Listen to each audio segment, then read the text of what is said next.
Seekor ular berbisa merayap keluar dari celah batu. Kemudian merayap dengan tubuhnya melintasi tubuh Tuan Tanah. Tuan Tanah yang penakut terkejut sampai bulu kuduknya merinding. Merangkak dengan tubuhnya mencoba melarikan diri.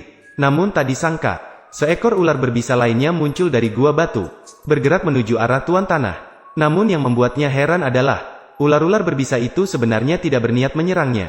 Langsung memanjat ke atas pohon besar. Tuan Tanah salah mengira bahwa dirinya dilindungi oleh roh, sehingga membuat ular-ular berbisa pun tidak berani mendekat. Namun sebenarnya ini adalah tanda awal kedatangan gempa bumi. Selain fenomena aneh ular berbisa memanjat pohon, sumur di desa yang biasanya jernih dan terlihat dasarnya, kini menjadi keruh dan kotor. Air sumur yang selalu jernih, membuat warga desa merasa sangat bingung. Tidak mengerti mengapa air sumur bisa berubah seperti ini. Warga desa yang belum pernah mengalami gempa bumi besar tidak menyadari bahwa ini adalah peringatan awal dari alam sebelum gempa. Air sumur menjadi keruh adalah gosip yang tersebar di desa. Tuan Tanah yang bodoh mengira ini adalah hal baik, karena hanya ada 2 sumur di seluruh desa. Salah satunya berada di halaman rumah mereka sendiri. Warga desa harus membeli air dari sumur mereka sendiri jika ingin minum. Namun ketika dia perlahan-lahan mendekati sumur, dia kaget menemukan sumur di rumahnya juga telah hilang. Air yang dulu jernih kini semakin keruh. Sang Tuan Tanah keliru mengira ini adalah kemarahan dewa. Dia tidak mengizinkan adanya 2 sumur di desa. Dengan pikiran seperti itu, Tuan Tanah dengan marahnya berlari ke sumur di desa, tanpa peduli dengan perlawanan warga desa, bersiap untuk menghancurkan sumur itu dengan kapak. Melihat hasil kerja keras seluruh desa akan hancur, seorang pemuda nekat melompat untuk merebut kapak dari tangan pelayan. Namun dia ditumbangkan oleh sang Tuan Tanah dengan tongkat. Tanpa ancaman, Tuan Tanah semakin berani. Semua batu di tepi sumur dilemparkan ke dasar sumur. Berjalan pergi dengan sikap sombong.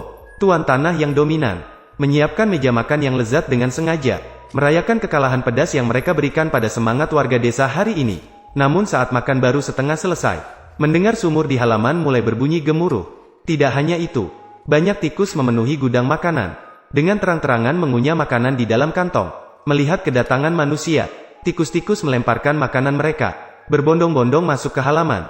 Dengan gigi mereka membuka celah di pintu besar, melarikan diri dari halaman. Tuan Tanah saat ini menyadari sesuatu tidak beres. Sebelumnya tidak pernah terjadi evakuasi besar-besaran tikus. Namun Tuan Tanah tidak melanjutkan penyelidikan. Ketika malam tiba, penduduk desa berkumpul bersama, membahas masalah sumur yang keruh. Saat itu seorang pemuda masuk ke halaman, mendengar suara gemuruh, melihat ke langit tanpa kilat. Dia mendekatkan telinganya ke tanah, benar-benar mendengar suara aneh dari bawah tanah. Sementara itu, ayam di halaman berterbangan tidak mau kembali ke kandang. Sebaliknya, mereka berkumpul di atas atap, lalu terbang ke pohon. Bahkan lembu kuning tua yang biasanya tenang juga melarikan diri dari kandang, tanpa memedulikan upaya warga desa untuk menghalangi, melarikan diri dari desa. Fenomena aneh ini membuat warga desa panik sejenak, tidak mengerti makna tersembunyi di baliknya. Suara petir menarik perhatian warga desa, namun petir itu datang dari tanah ke langit.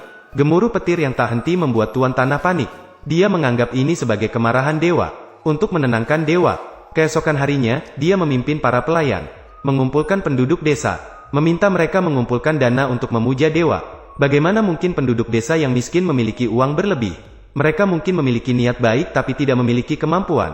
Namun beberapa hari berikutnya, kejadian aneh terus terjadi. Babi gemuk terus mengamuk di kandang. Mereka mencoba melarikan diri dari tempat itu. Meskipun ada makanan enak, mereka masih ingin meninggalkan kandang. Tidak hanya itu, sungai di pinggir desa, ikan mas berenang ke permukaan, berjuang mati-matian di dalam air. Meskipun anak muda mencoba menangkapnya, ikan terus melompat ke darat tanpa henti. Namun kejadian aneh ini diketahui oleh para pelayan. Mereka memberitahu Tuan Tanah tentang hal ini. Tuan Tanah yang bodoh menganggap ini sebagai kesempatan untuk menjadi kaya. Mereka pergi memancing bersama pelayan. Pemuda saat ini memberikan ikan yang ditangkapnya kepada seorang tetua di desa. Setelah mendengar fenomena aneh yang terjadi beberapa hari ini, orang tua mengatakan ini kemungkinan besar adalah pertanda gempa bumi yang akan datang. Karena berbagai fenomena ini sesuai dengan pengalaman gempa bumi masa kecilnya, orang tua meminta mereka untuk memberitahu warga desa, segera siapkan barang bawaan dan lari ke gunung.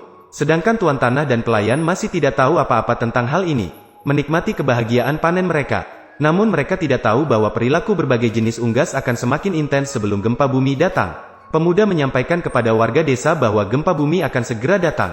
Di bawah pimpinan kepala desa, mereka berbondong-bondong menuju puncak gunung. Sementara Tuan Tanah dalam perjalanan pulang dari memancing, merasakan getaran tanah, barulah menyadari bahwa gempa bumi akan datang. Namun reaksinya bukanlah untuk melarikan diri. melainkan bersama pelayan mendorong kereta ikan itu kembali ke rumah. Di pinggir jalan, kelompok katak muncul. Namun tuan tanah tetap melangkah maju tanpa henti. Saat ini gempa bumi telah tiba. Angin kencang bertiup. Tanah mulai bergetar hebat. Rumah-rumah di desa mulai roboh berturut-turut. Tuan tanah masih berhayal bisa meninggalkan dengan selamat kotak perhiasan emas dan perak ini. Sayangnya, batu di puncak gunung runtuh. Tuan tanah terkubur selamanya di bawah tumpukan tanah. Para penduduk desa berhasil lolos dari gempa bumi besar